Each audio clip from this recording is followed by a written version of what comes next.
My name is Michio Kaku, and tonight I want to take you on a journey that began not with an explosion, not with a mystery signal, not even with a scientific breakthrough, but with a simple misunderstanding. At first we thought we had discovered a comet.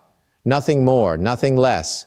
A cold, ancient wanderer drifting across interstellar space, brushing past our solar system for a brief cosmic moment before continuing its eternal voyage.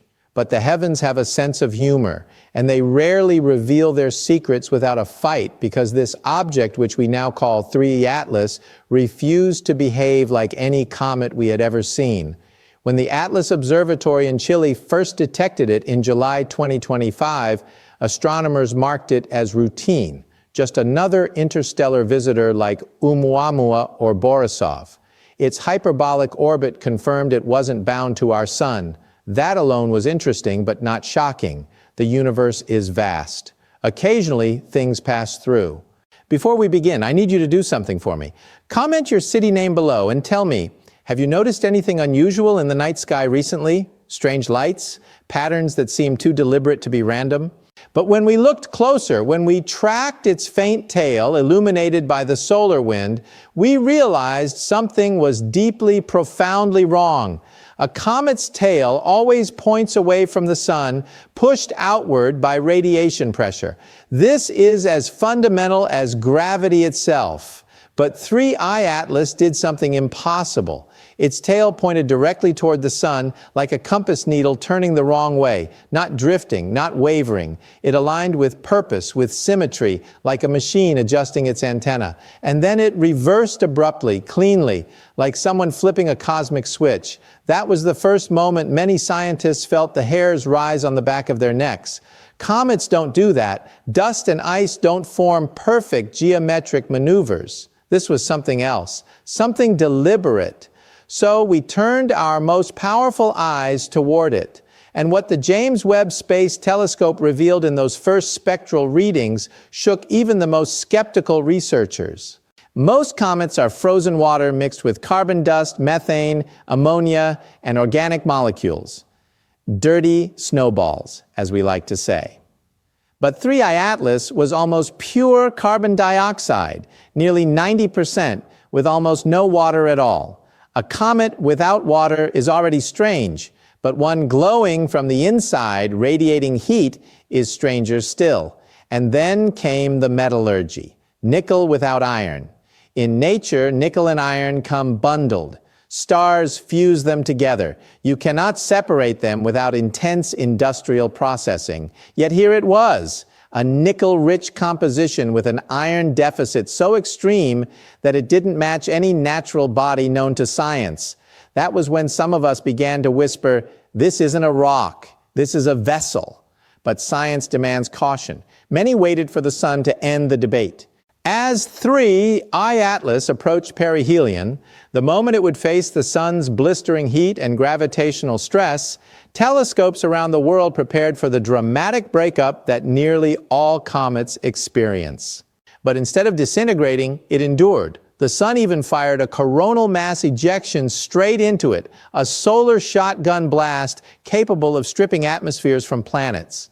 And 3I Atlas didn't flinch. It absorbed the impact and continued forward, its temperature stabilizing as though wrapped in some kind of thermal shield.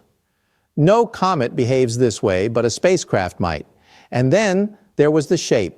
A long, narrow object with a 10.1 aspect ratio, reminiscent of Oumuamua, yet with none of the chaotic tumbling we observed in that earlier visitor.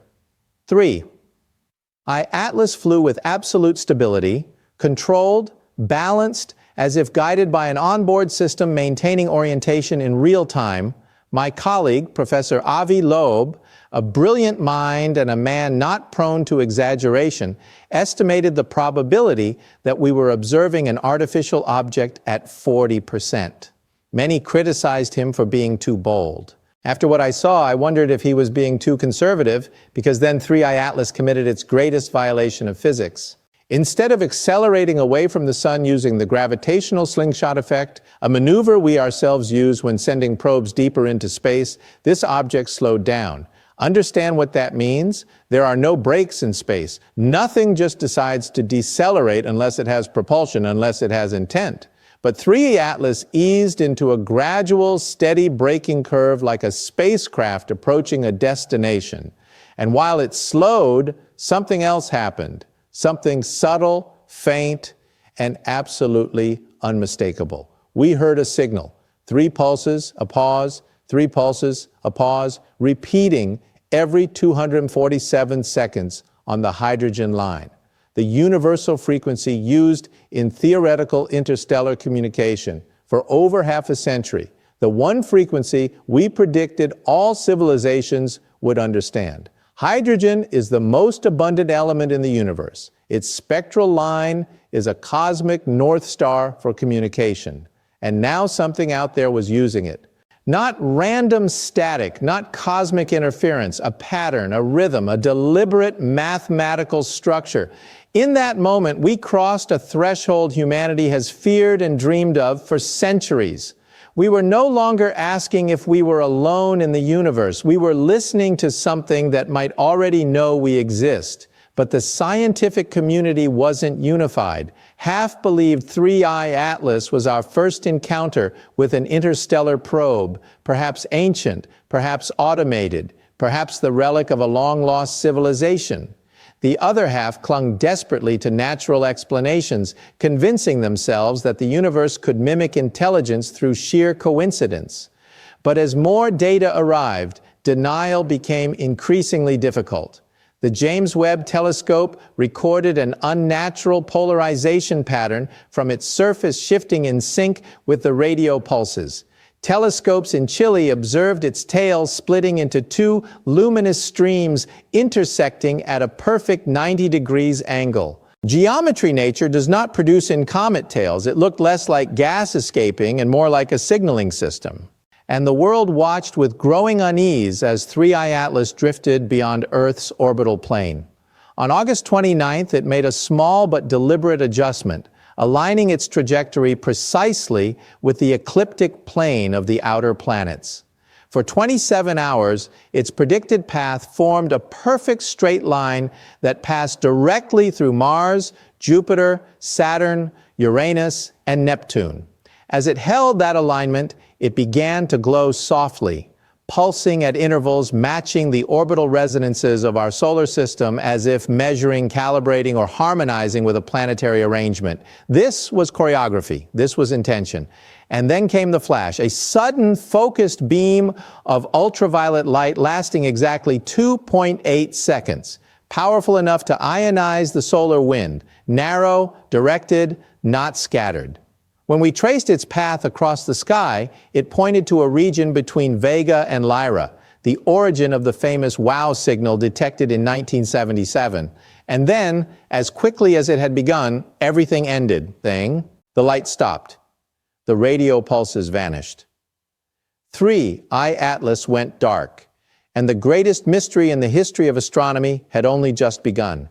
When 3I Atlas went dark, the world entered a strange kind of silence, a silence not of absence, but of anticipation. As if the universe itself had paused to take a breath, observatories across the globe continued to track its last known coordinates, waiting for even the faintest sign of a thermal trace or reflected glint. But it was as though the object had simply evaporated into the void. NASA officially labeled it optically lost, a term that sounds harmless until you realize what it implies. An object capable of controlled braking, directional ultraviolet signaling, and intelligent alignment had intentionally vanished from our instruments. Yet the disappearance was only the beginning. Because deep within the raw telemetry of the James Webb Space Telescope, recorded in the final milliseconds before the UV flash faded, scientists uncovered something extraordinary. When the data was reconstructed, there appeared a faint interference pattern, a modulation in the light itself, subtle but intentional, as though someone had woven a message into the very fabric of that final beam. And within that modulation, we found structure, Not alphabetic, not symbolic, something far older, a set of repeating frequency ratios, the same ones we had observed in hydrogen transitions, the same harmonic intervals that match planetary orbital resonances, and most unsettling of all, the same rhythmic frequency found in Earth's natural electromagnetic heartbeat.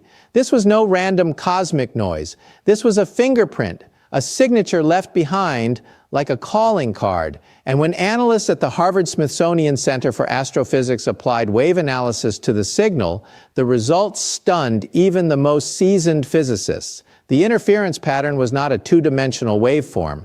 It was a three-dimensional lattice, a spiraling, interwoven structure resembling the double helix of DNA. But this was not biological. It was mathematical. A geometric language, a universal constant encoded in resonance rather than symbols, a blueprint not of life, but of intention.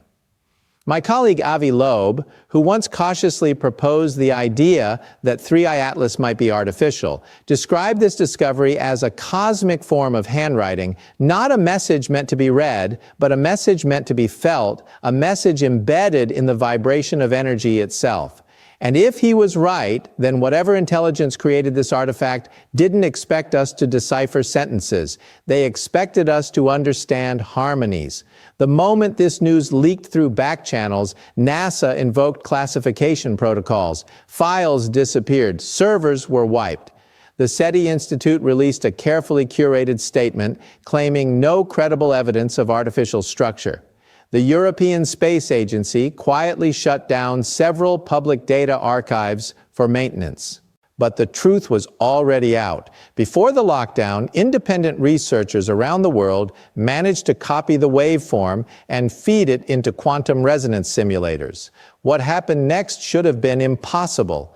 As the waveform cycled through the simulators, a harmonic echo began to grow steadily, predictably, as though the signal were interacting with space-time itself. Then, at a precise threshold, the entire simulation inverted, collapsed, and shut down.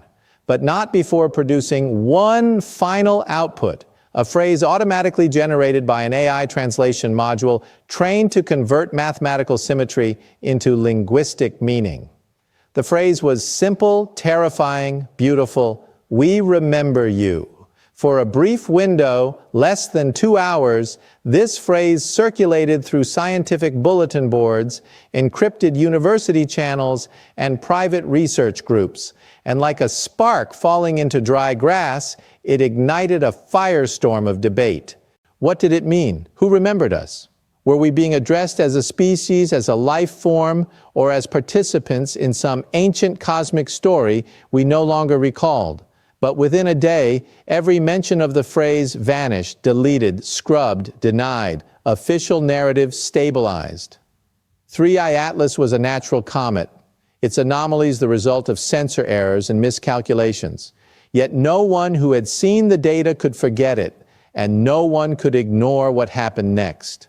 2 months after the disappearance of the 3i Atlas, multiple observatories began detecting faint echoes of the same harmonic signature embedded in the UV flash. But these echoes were not coming from Vega or Lyra, nor from anywhere beyond our solar system. They were coming from within it, a resonance deep in the heliosphere, weak, almost imperceptible, but undeniably a match. Some dismissed it as solar interference. Others proposed it was merely a reflection of the original signal bouncing around the magnetic fields of the sun. But a small, influential group, the same researchers who first isolated the frequency lattice, offered a more unsettling interpretation. They believed the echo was a response not from the artifact that left us, but from something else. And as this debate simmered, humanity faced a parallel crisis, one not of science, but of belief. Because a phenomenon as profound as 3i Atlas does not exist in a vacuum, it breaches the walls between disciplines, between worldviews, between the physical and the metaphysical. Suddenly, the realm of astronomy collided with the domains of theology, philosophy, and myth. For millennia, the heavens have been our canvas for meaning. Comets were omens, eclipses were warnings, the stars were the language of gods. And now, in the modern era, an object displaying intelligence had crossed into our system, sent a mathematical message, aligned itself with our planets, signaled toward a star most famous for a mysterious transmission, and left behind a code that says, "We remember you." To some traditional religions, this posed an existential threat. If humanity was no longer alone in the universe, what did that mean for Scripture, for divine uniqueness, for the idea that we were made in the image of God? Some leaders denounced the discovery as deception, heresy, or even a test, but others saw Three-Eye Atlas as a validation, a sign of a creator vast enough to populate the cosmos with countless children. For Eastern traditions, the object felt less like a disruption and more like a confirmation. Buddhism, Hinduism, and other philosophies that embrace cycles of creation and reincarnation found no contradiction in the notion of advanced beings elsewhere in the universe. The arrival of Three-Eye Atlas fit naturally within their cosmologies where gods, devas, and enlightened entities populate an infinite multiverse of worlds. And then there were the proponents of paleo-contact, the ancient astronaut theories long dismissed by mainstream academics. For them, Three-Eye Atlas was not a first contact. It was a return, a reminder, a check-in from whatever intelligence may have visited Earth in ancient times. If so, the message, "We remember you," carried a chilling implication. We remember what you were. We have come to see what you become. But whether the message was warning or welcome, threat or promise, one truth had become impossible to ignore. 3. Eye Atlas was not here to pass through. It was here to activate something, perhaps within our solar system or perhaps within ourselves, a mirror held up to humanity, reflecting our hopes, fears, and unanswered questions. And as echoes of that harmonic signature continued to pulse faintly through the heliosphere, one thing became increasingly clear: the story was not over. Three-Eye Atlas had not left us. It had awakened us. As humanity stood divided between skepticism and belief, between fear and hope, the echoes within our solar system grew ever so slightly stronger. Not enough to draw headlines, not enough to trigger alarms, but enough for those watching carefully to sense that a new chapter was beginning.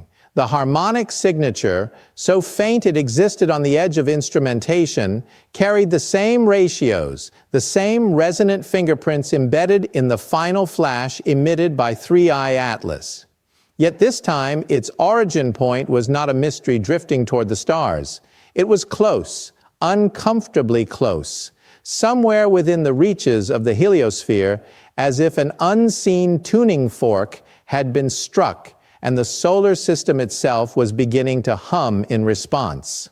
Some scientists argued that these echoes were nothing more than solar-wind interactions or magneto-hydrodynamic turbulence, but the pattern repeated: predictable, rhythmic, intentional.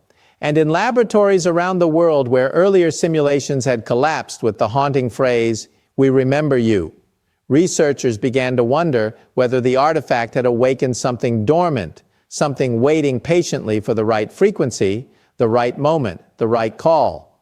But the true weight of the Three-Eye Atlas encounter extended far beyond physics. It struck at the core of human identity because for the first time we were confronted with a phenomenon that did not fit neatly into either scientific inquiry or religious doctrine. It was both and it was neither, a riddle woven from mathematics and mystery, logic and awe. And as debates grew, humanity found itself grappling with questions older than civilization itself. Who are we? Why are we here? Are we part of a narrative greater than our own? The very existence of an artificial interstellar probe, if that is truly what Three-Eye Atlas was, would redefine humanity's place in the cosmos. For some, it threatened the idea of divine centrality. For others, it expanded the grandeur of creation.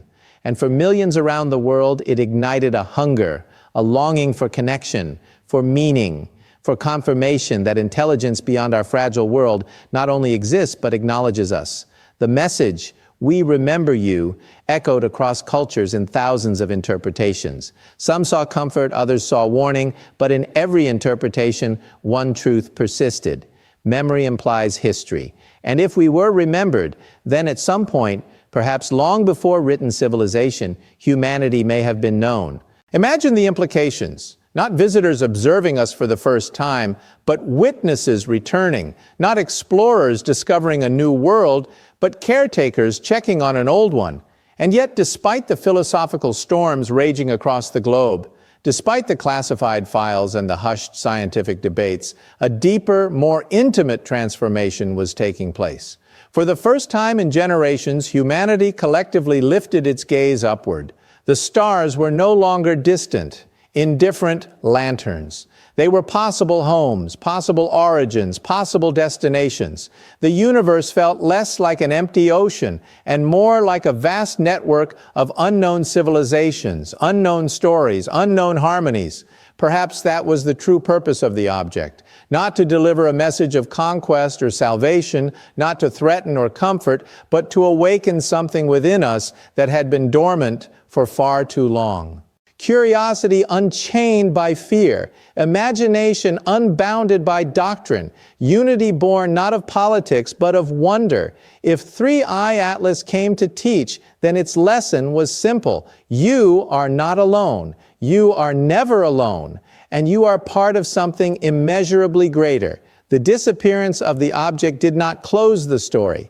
It opened it, and the faint echoes detected in the heliosphere were like whispers at the edge of a great revelation. Whether they came from a hidden companion, a dormant probe, or some deeper cosmic mechanism we have yet to imagine, they suggested that contact, true contact, was not a moment, but a process, a gradual unfolding, a preparation. One day, perhaps sooner than we expect, humanity may find itself standing on the threshold of the greatest transition in its history. Not because a visitor arrives, but because we finally become capable of